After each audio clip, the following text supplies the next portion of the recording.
Hello my dear student, কেমন আছো? আশা করি সবাই ভালো আছো এবং সুস্থ আছো। আজকে আমরা চলে এসেছি একটা নতুন টপিক নিয়ে। ষষ্ঠ শ্রেণীতে একটা গদ্যাংশ রয়েছে, মাটির ঘরের দেয়াল চিত্র তপন কোরের লেখা। এই মাটির ঘরের দেওয়াল চিত্র থেকে যত রকমের প্রশ্ন হতে পারে, এই সমস্ত গুরুত্বপূর্ণ প্রশ্নগুলো আমরা আজকে আলোচনা করব। তো মাই ডিয়ার স্টুডেন্ট, সবাইকে বলবো ভিডিওটি শেষ পর্যন্ত দেখার জন্য, স্কিপ না করে। তার কারণ ভিডিওটি যদি শেষ পর্যন্ত সবাই দেখতে থাকো তাহলে কিন্তু অনেকগুলো প্রশ্নের উত্তর তোমরা কিন্তু জানতে পারবে। তো চলো বেশি কথা না বলে আজকে আমরা শুরু করছি। আজকের আলোচ্য বিষয় মাটির ঘরে দেয়াল চিত্র। প্রথমে দেখো, মাটির ঘরে দেয়াল চিত্র কার লেখা? সেটি হচ্ছে তপন কোরের লেখা। এইবারে দেখো পরে কোশ্চেন গুলো পরপর, যে দেয়াল চিত্র সাধারণত কারা এঁকে থাকেন?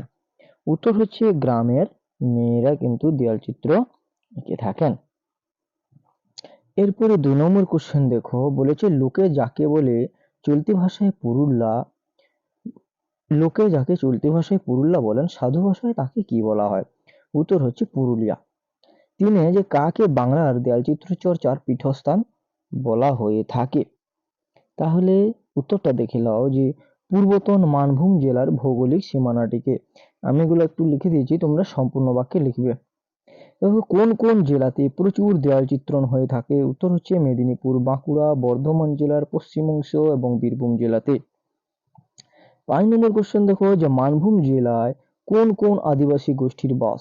সাঁওতাল, হো, অসুর, ভূমিজ, মুন্ডা, ওরাও, খেড়িয়া, শবর, কোল, বীরহর প্রভৃতি। ৬ নম্বরে দেখো প্রশ্ন, যে মাটির ঘরের দেয়ালের এই চিত্রণের অন্যতম বৈশিষ্ট্য কি? মাটির ঘরের দেয়ালের এই চিত্রের অন্যতম বৈশিষ্ট্য হচ্ছে এগুলি অস্থায়ী। এরপরে ৭ দেখো, কোন কোন উৎসবকে উপলক্ষ করে দেয়াল চিত্রগুলি রচিত হয়? উত্তর হচ্ছে সাধারণত আশ্বিনের দুর্গাপূজা ও কার্তিকের অমাবস্যা বা দীপাবলি, এই উৎসবকে উপলক্ষ করে দেয়াল চিত্রগুলি চিত্রিত হয় বা রচিত হয়। এরপর ৮ নম্বর কোশ্চেন, যে কোন প্রথা বাংলার কৃষিজীবী সমাজে প্রায় সর্বত্রই দেখা যায়? উত্তর হচ্ছে সাধারণভাবে লালচে গিরিমাটি বা গৈরিক বর্ণের মৃত্তিকায় গিরিফল চুবিয়ে গৃহধারের শীর্ষে ও দুই পাশে ছাপ দেওয়ার প্রথা সর্বত্রই দেখতে পাওয়া যায়। এরপর দেখো রয়েছে ৯ নম্বর কোশ্চেন, যে রাঢ়বঙ্গের কৃষিজীবী সমাজের প্রাচীন উৎসবগুলি কি কি? রাঢ়বঙ্গের কৃষিজীবী সমাজের প্রাচীন উৎসব হচ্ছে গো বন্দনা, অলক্ষ্মী বিদায়, কাঁড়া খুঁটা, গরু খুঁটা প্রভৃতি।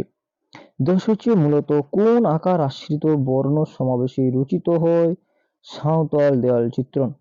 উত্তর হচ্ছে জ্যামিতিক আকার। এরপরে দেখো ১১ নম্বর কোশ্চেন, যে সাধারণত মাটি থেকে কত ফুট উচ্চতায় চিত্রণটি বিস্তৃত হয়?